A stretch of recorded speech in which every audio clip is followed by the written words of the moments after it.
Okay, hello everyone. My name is Muhammad Noor. I am from Custom Works Guitars. Today I'm going to share with you something about truss rod. Now, today I'm going to work on this J bass right here.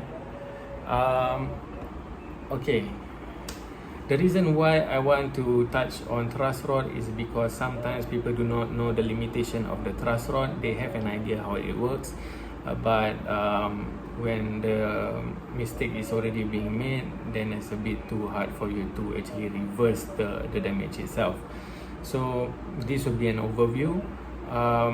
This is not me scaring you, but is giving you an idea of what risk that you have to take when you want to adjust the truss rod and how you should adjust it safely.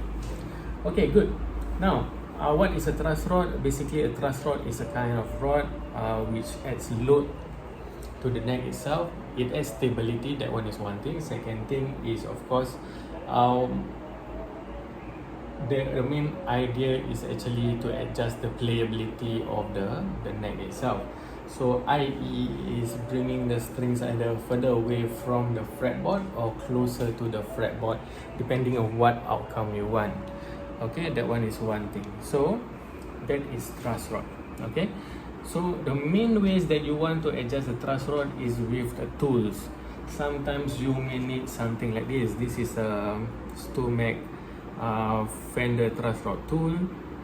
Okay, it looks like a Phillips screwdriver, but it's a bit wider. All right, then sometimes you can use Allen keys. They will give you these Allen keys when it comes with the guitar itself, but I highly suggest get better tools. This is hardened steel. The reason why I use this is because the sizing is quite accurate, and of course if you have softer metals, when you use on your truss rod, sometimes it will round up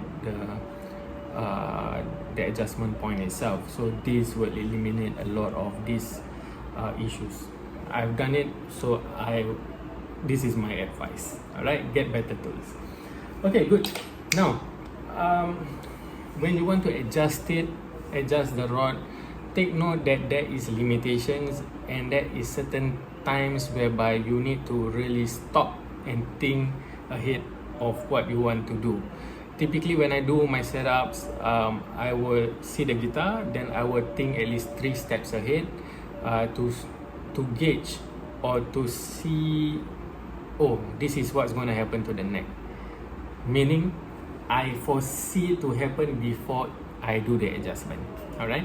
So this for me is good practice that I know exactly what the neck is trying to do or what is going to happen to the neck. So at least I can think ahead and do any adjustments accordingly.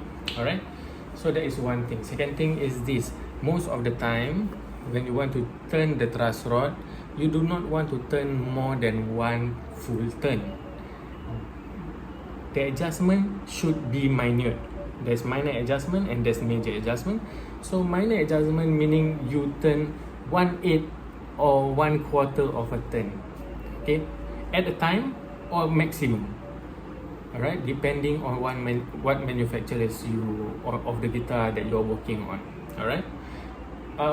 If let's say you go one turn and you don't get the outcome you want, even whatever adjustment, you just want to load maybe 1/8 or 1/4 of the turn, you turn it. Let's say I turn it, then I check it, no adjustment being done. Maybe I try one more time, adjust it, then I said, no adjustment. If that's the case, you have to see or you have to gauge whether you have a real problem with your truss rod. Sometimes it's very hard to turn, no load. Sometimes it's very easy to turn, like very loose. This is an indication that the threading has actually break away from the head itself. So you have to be extremely careful. If let's say you turn and it starts creaking, creak, creak, ketek, ketek, stop, think, and plan what is the next move. Because why? These are all indicators for you to actually stop, use your guts to actually tell you that whether this is a safe adjustment or not. Not everything we can adjust, because sometimes the outcome that you want is not what the guitar can produce. So you have to respect it accordingly. Sometimes it's not your fault as the DIYer or as the tech, because sometimes it's manufacturing issue. So this could be also one of the problems itself. So you do, of course, you want to take due diligence when you want to do all these adjustments, but take it as small increments as possible. Assess the situation, then of course take the proper actions itself. All right. Now, do not force. One of the things that I learned before and I tested before on my own guitars is I forced it. On my own guitar, what I did was, I know it's not going anywhere. I just want to test and see the limitation of the truss rod. So I took my own bass, I turned and turned, because I wasn't getting any outcome. I just want to see how far will it take to actually break this truss rod. So I did the experiment. I turn and turn and turn and turn. I think I made more than 15 turns, to a point whereby it's very, very tight. It wasn't even giving, but I forced it. That's when I knew that the truss rod has broken. And where did it break? It broke in the middle of the neck itself. Sometimes you will see this on your guitars. Sometimes it will pop out at the seam. It will pop out separation. Sometimes if you have a skunk stripe, you know, the Fender skunk stripe at the back, it will pop out from the back there. Sometimes when you adjust it, then suddenly it becomes super loose. You want to turn and turn and turn and turn,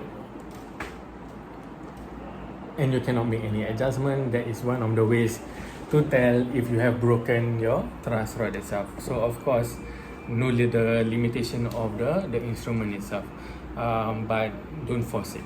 All right, that was an experiment I wanted to try.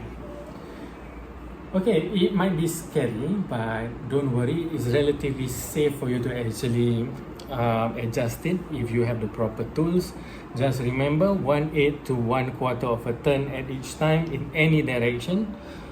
If it gets a bit too tight, maybe stop. If you don't feel comfortable, get it to a tech to actually have second opinion, or get him to work on it. Of course, there's risk. So this kind of repairs, sometimes it can be a bit pricey for a reason. If let's say you have a vintage style Rickenbacker maybe, so these adjustments you need to take note because of the design of the truss rod itself, but that is another topic for another time. So yeah, good tools. Foresee what you want to do, use your gut, and yeah, pretty much that's it. Stay safe. I hope you will adjust it accordingly to your skill set level. Don't be too confident. Sometimes too overconfident can lead to disaster sometimes. So just be careful. All right, when you want to adjust your neck. Okay, good. If you have any other questions, you can let me know. If I can answer them, I will answer them. If not, maybe I don't have that skill set, you can ask another tech. Okay, bye.